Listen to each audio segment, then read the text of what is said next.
Hi, I'm Cathy McCarthy and welcome to Focus on Family. Today we're focusing on spiritual and energy healing, and I'm happy to have on my show the guru of spiritual and energy healing, Beth Leas. Welcome, Beth. Thank you so much for having me. I'm excited to have you on my show. This is one of the areas that I'm really fascinated with. Awesome. And Beth is a Reiki master, a Shin Jitsu instructor, and an intuitive tarot reader. Yes. That's a lot of, that's a mouthful. A lot of different actually. hats. Yes. Reiki master I heard of, but you know, there's a couple of things here that I have not heard of that I'd like to talk about today. So people are kind of, you know, there's a difference between spiritual and energy healing, but you know, it's kind of that gray area. Can you explain what that is? Well, I think that that energy healing and spiritual healing kind of overlap in some ways. Energy healing is using a modality or a technique to affect the body's energy so that it helps you feel better, it helps you heal better. Spiritual healing can be part of that, but spiritual healing can be something on its own, like the power of prayer is spiritual healing. Okay, so they're both helpful in healing the body and the mind. And so emotional healing, physical healing. Yes, spiritual healing. Spiritual healing. Yeah. Wow, interesting. And what type of modalities would be considered spiritual versus energy? That's a good question because there is some overlap. I like to say that energy healing can be broken up into two big categories. There's hundreds of different kinds of energy healing, but they can be broken up into two different categories. One broad category is modalities that deal with the energy that already exists in the body, and that would be like acupressure, acupuncture, reflexology. I'm sure you've heard of reflexology, polarity therapy. The other big category is energy work that deals with bringing energy to the body or through the body, which would be like breath work, Tai Chi, Qigong, and Reiki is one of those. Okay, wow, that's interesting. So could you explain exactly what it is that you do? What is the Reiki and the Shin Jitsu and intuitive tarot or tarot? Is that tomato? Exactly. Okay. I see that they all fall under a bigger category, which is that I help people who feel like caterpillars become butterflies, help them feel like they have more energy, more life. Shin Jitsu, it works with the energy that already exists in the body, and it's a form of energy healing. You know, we have like rivers or highways of energy that run through our body, and when they become obstructed or blocked, we feel discomfort or pain. We get physical symptoms. We may feel emotionally not all right on. And so in Shin Jitsu, the practitioner listens to the pulses, and that helps alleviate the blocks in the, do energy flows that help alleviate the blocks of energy in the body. So what would you do? Is it like what does the session look like? Yes. So a person would lay fully clothed on a massage table, and the practitioner listens to the pulses, similar to in acupuncture when the practitioner listens to the pulses, and then determines which meridian, which river of energy, which highway of energy is blocked, and do that appropriate flow. So what is it about the pulses that you could tell? You can get a sense of what organ flow energy is blocked. So all the organs in the body have different functions. And when you're listening to the pulses, you can get a sense of which flow is blocked, and then do a specific number of, you hold just gently different parts of the body. They're called safety energy locks, and that helps alleviate the blockage. So your hands are acting as jumper cables for the energy. So it's literally just It's a totally gentle touch, like that much pressure. Oh, okay, and that helps release the blocked energy? Exactly. Okay, and is that similar to the Reiki? And in Reiki, instead of working on specific points on the body, in Reiki you tap into the chakras. And in Reiki, the difference also is that you're channeling the energy to the body. So the practitioner is just acting as a conduit, tapping into the life force energy, and just bringing that in through them to help the person heal. And is it something that they'd feel benefits right away, or does it over time? No, people feel a difference usually right away. They feel very relaxed. Some people liken it to having been on a mini vacation after the hour session. Wow. And people come for all sorts of different reasons, for physical reasons, emotional reasons. And what is the intuitive tarot? So tarot, I say tarot, you say tarot. It's all about I see the tarot as being, there are 78 cards in the tarot, and I see it as being a transformational tool, a way of helping people see their life in a different way, reframe their life. You know, we all tell our life story in the same way over and over and over, right? And the images of the tarot cards speak to your subconscious in a way that allows things to bubble to the surface, and it helps you tell your life story in a different way. So, for example, if you always saw yourself as a victim, the tarot can help you see that you gave your power away and allow you to change the way that you engage in those kinds of situations and take your power back, and then change the trajectory of your life from there. So it's make different choices. Not a prediction of the future, or no. Okay, because I know, there's another I think area. there are a lot of tarot practitioners that do it that way. I believe in empowering people, which is one of the reasons that I love the energy healing also and teach meditation. It's about empowering people and giving people tools so that they can heal themselves, because true healing comes from within. It's not something anybody does for you, and it's not something that a pill makes you feel better. It's really about connecting to yourself. Now, could all these modalities be used together, or do you kind of pick when, say, somebody comes to you and says, you know what, Beth, I'm just not feeling right, I'm kind of feeling out of sorts. How do you know which what modality? Is right for them? Yeah. Well, I'm pretty intuitive, so I usually can sense what it is. The great thing about Reiki is that once you know how to do Reiki, it just kind of automatically happens. So it's really easy to use in conjunction with other modalities. It's kind of like having lots of tools in your tool belt, but the Reiki's always there. So I do Reiki and Jitsu pretty much simultaneously. Together. Yeah. Okay. And now you were talking about energy. Could you give me an example of an energy healing or something that you would use for the energy healing for? Yeah. So, so just put your hands together like this, and then slowly pull them out, and just do this a few times, and just notice if you feel anything. It's like a little pull type thing, yeah. And so that's a little ball of energy that you're creating, and you can make it a little bit bigger.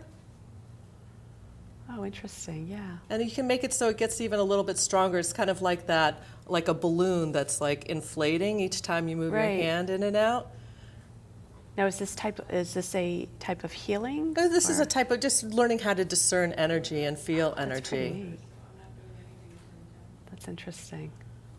Huh. Isn't that cool? Yeah. So that's just you're just feeling the energy. And then in energy healing, when you're doing Reiki, you're harnessing that energy and focusing it someplace. So we could do a heart chakra.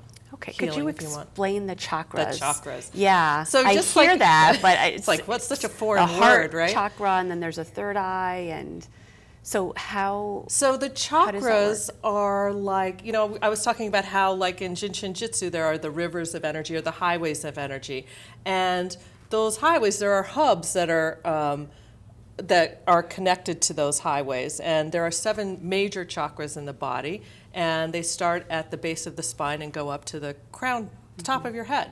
And there are places that you can tap into and affect change in different ways. And so the heart chakra, which is right smack dab in the middle of the 7 chakras, we can do a little chakra healing. Like balancing? Yeah, a little chakra balancing. So it's important to have them balanced. It's important to have them balanced. It's important on all levels, on your physical level, on your emotional level, for your mental level. So are there other chakras that we could balance, or is this the most important, is the heart? No, there's seven major chakras. So there's the root chakra at the base of the spine, which is all about safety and security.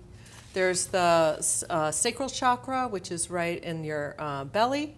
Now, do you know if they're out of balance, or would I know if they're out of balance? Well, you might feel physical symptoms in one of those areas. So what if someone is having stomach issues? Would that indicate a chakra is out of balance? Yeah, it could indicate that they have some emotions that they're having a hard time letting go of.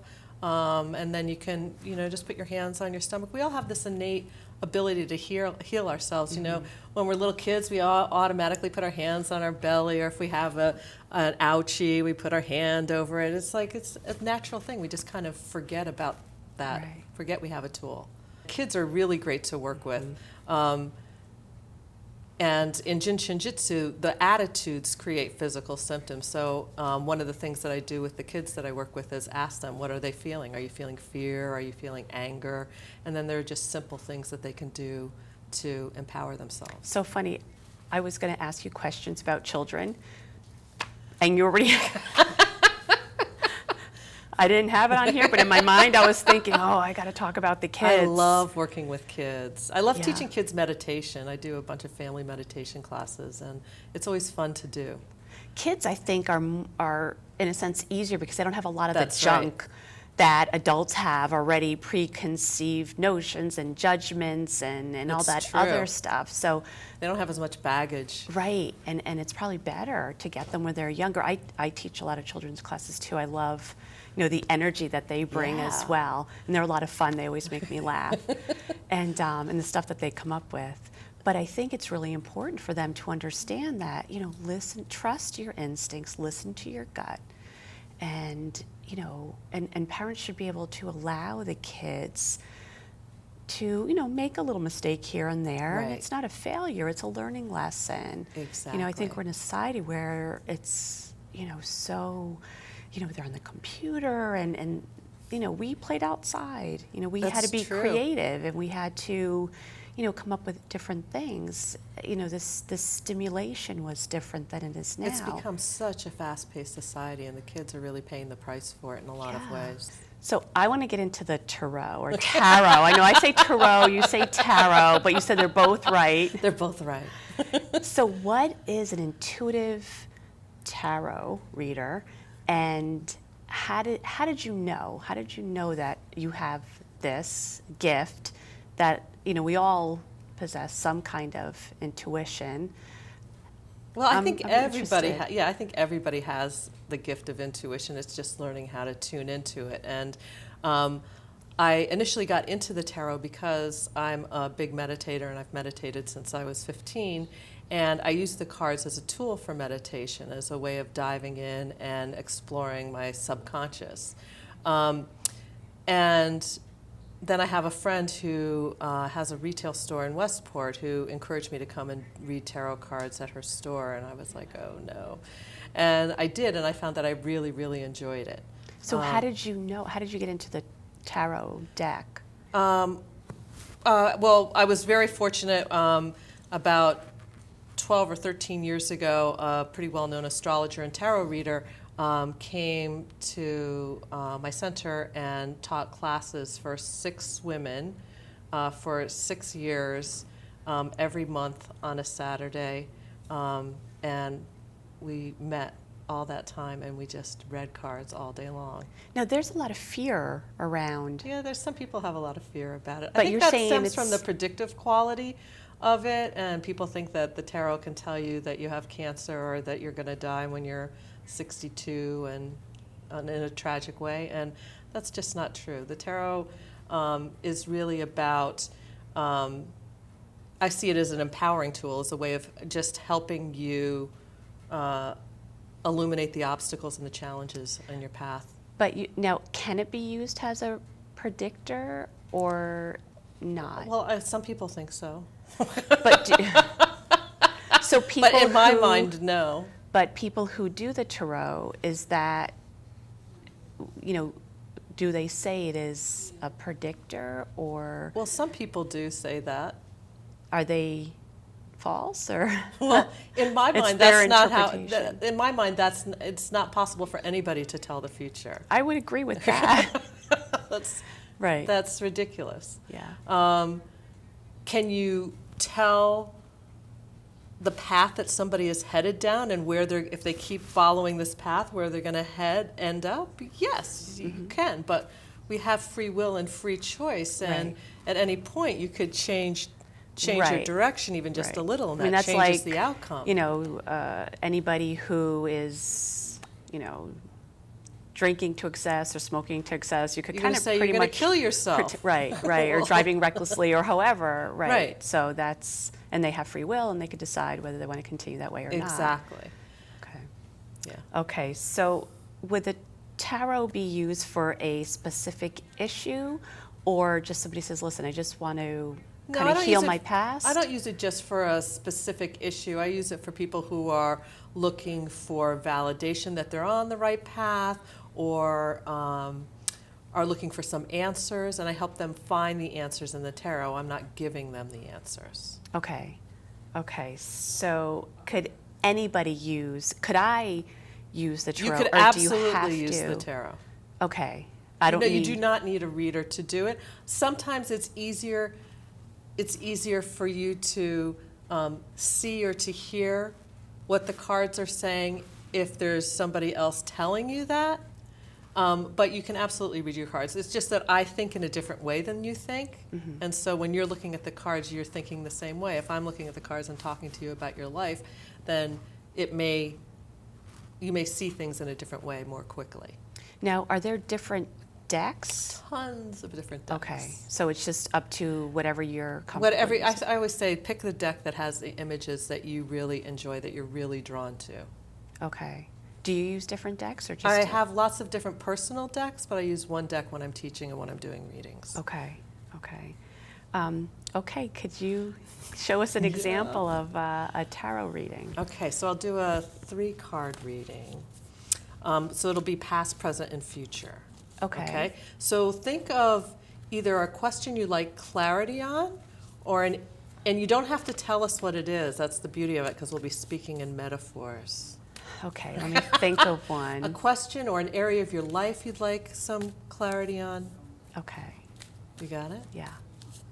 So with your non-dominant hand, make 3 piles.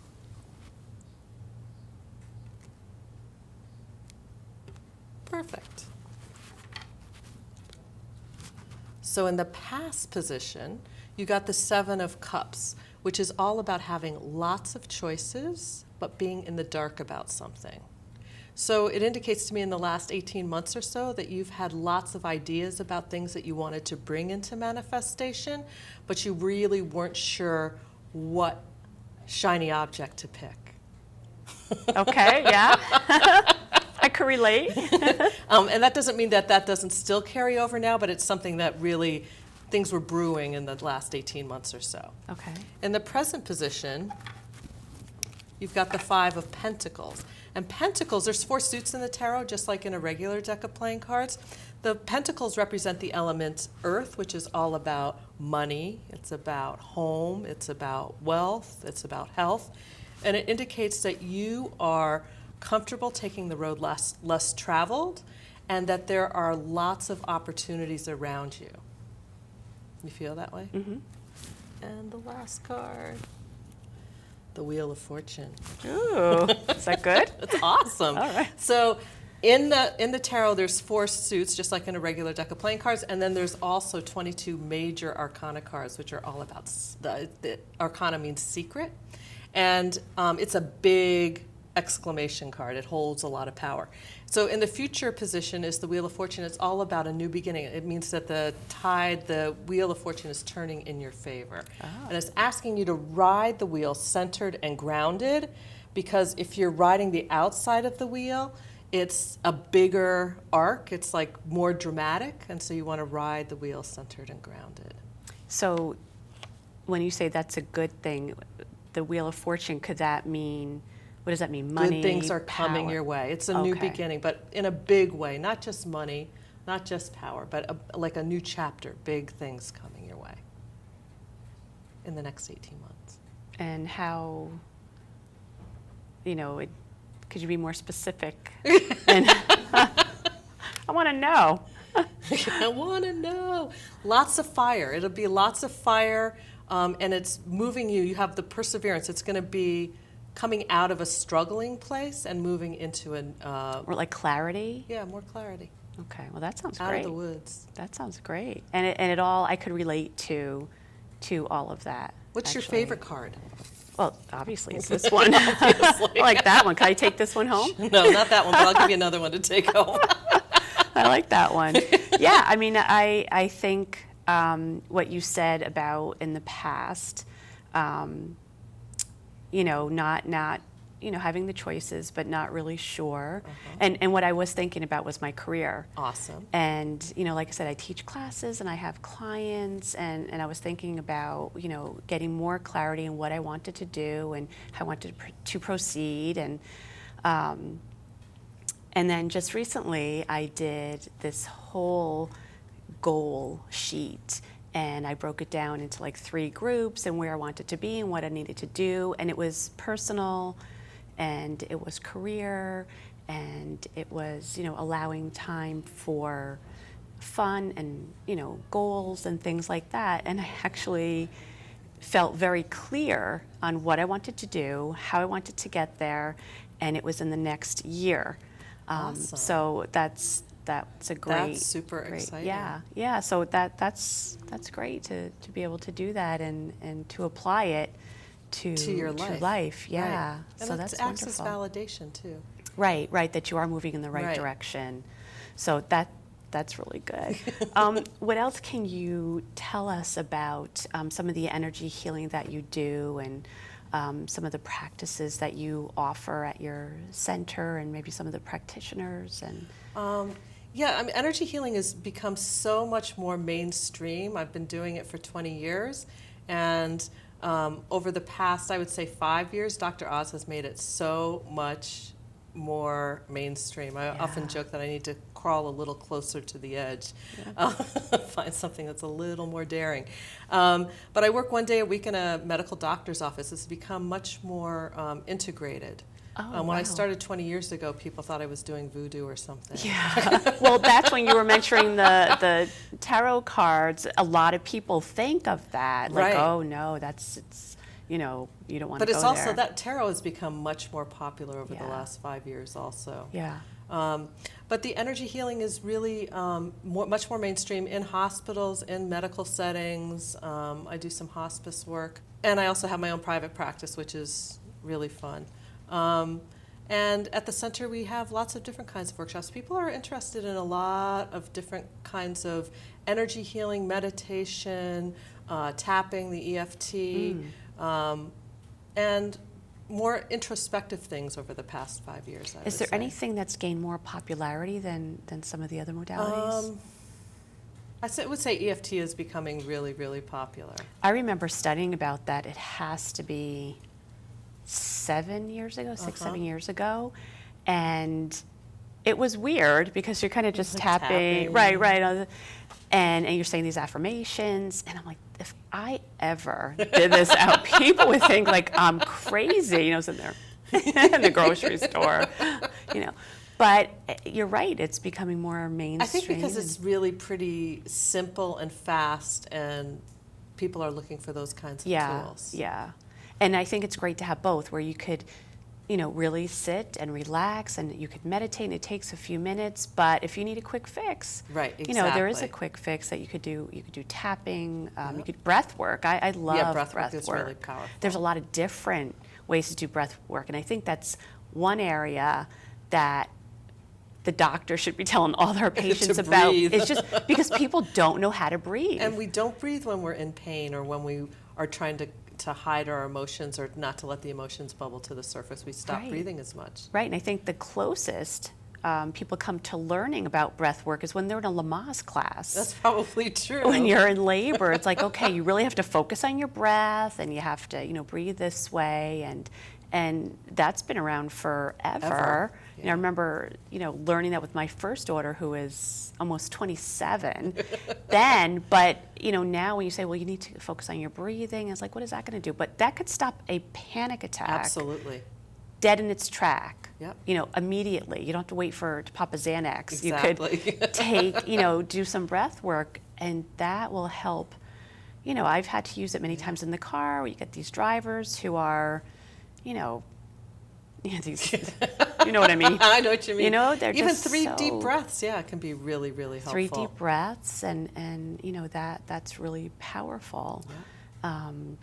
Is there anything else that you could recommend as far as people who might have a fear of trying something different? Is there something like breath work that's really simple, or something that they could do at home as far as meditation, or a quick little tap?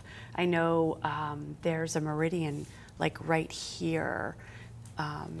They could tap, or they could just even if they're feeling worry, they can just hold their thumb. That's a really simple one. Okay, just Any way? either thumb, just in a really gentle way.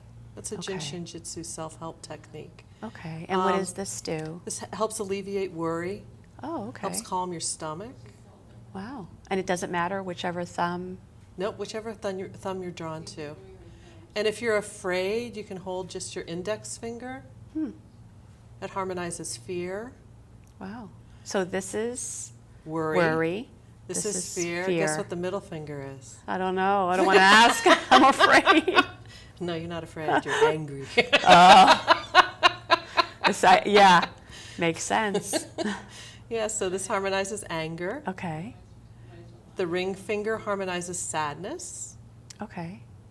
And the pinky finger harmonizes efforting or trying to. So if you're laughing on the outside, crying on the inside, if you're working too hard, you just hold the pinky finger. So yeah, just holding that for 5 or 10 minutes can be really helpful in harmonizing whatever an emotion it is that you're feeling. I so appreciate you being here. This was really, really awesome. I hope that you joined us in our meditation at home and that you're as relaxed as I am right now. Thank you for joining me today on Focus on Family. I'm Cathy McCarthy. Until next time, live well.